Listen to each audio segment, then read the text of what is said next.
All right, let's bring back Shanna Fuld. She's the host of the Israel Daily News podcast. She joins me live from Tel Aviv. Shanna, so happy for you. You're so happy that you are giving us some more of your time. I know we spoke on Monday. Obviously, such a dire situation. How have things changed on the ground there since we last spoke with you?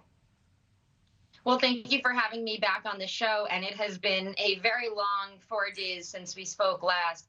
The things that have changed here on the ground is just more and more information. People here are glued to their phones. Everyone's somewhat just walking around in a zombie-like place, either between scrolling and looking through their phone, finding details out.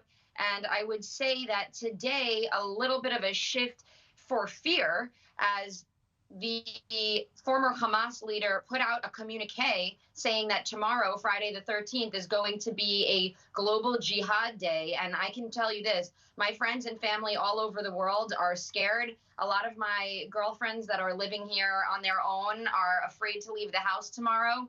And so I think that the fear has heightened for tomorrow. And then that's what I wanted to ask you, Shanna, because I know when we spoke Monday, there was such a feeling almost of disbelief, of being numb. It felt like a nightmare. It did not feel real. Has the reality of what's happened started to sink in, or is there still that feeling of it being surreal? I think that you're absolutely correct. And even for myself, I've been journalistically engaged, writing, doing TV broadcasts, running my podcast at 4 a.m., not being able to go to sleep until the morning. And what happened yesterday is I just had a break. I felt like I couldn't go any longer. I had come to the end of my rope. And it's the reality of what's going on started to sink in. And for me personally, when I heard Netanyahu say that it's going to be long, he said a few times that this engagement is going to be long, and he used that phrase, it really sank in that it might not just be a typical operation the way that us Israelis are used to having these operations every now and then that we deal with and we lose people and we overcome. This is war. And I think everyone is in and out of tears that I've spoken with. Yeah, it's certainly such a stark reality. Shanna, do people there feel like the government is sharing enough information? I know you mentioned what Prime Minister Netanyahu said yesterday. I actually think that the government has been sharing next to nothing.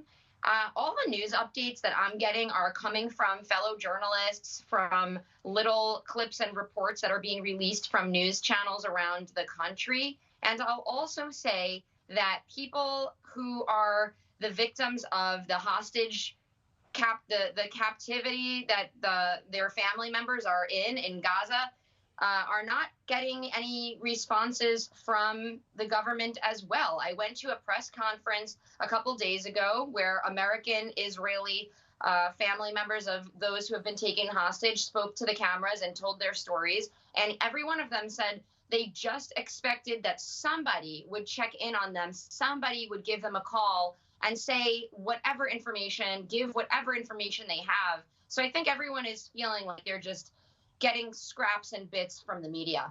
You know, and Shanna, you spoke about something I also wanted to talk to you about all of the people who still do have family or friends that are unaccounted for, who are missing. Is there a sense, I know you say that there doesn't seem to be a lot of information coming out. Is there a sense that something is being done to bring them home safely?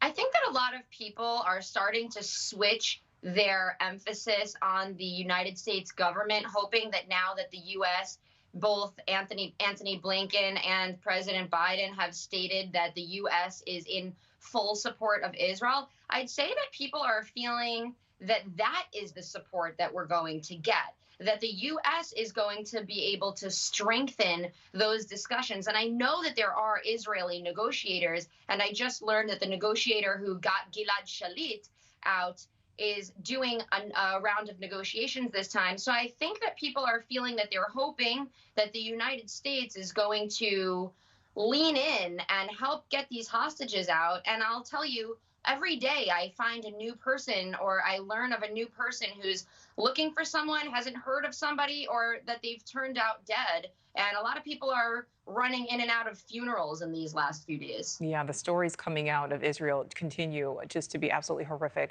Shanna Fuld, live for us there in Tel Aviv. Thank you again for speaking with us. Thank you for having me. Thank you for watching. Go to newsnationnow.com to find News Nation on your television provider. And don't forget to click the red subscribe button below to get more of News Nation's fact-driven, unbiased coverage.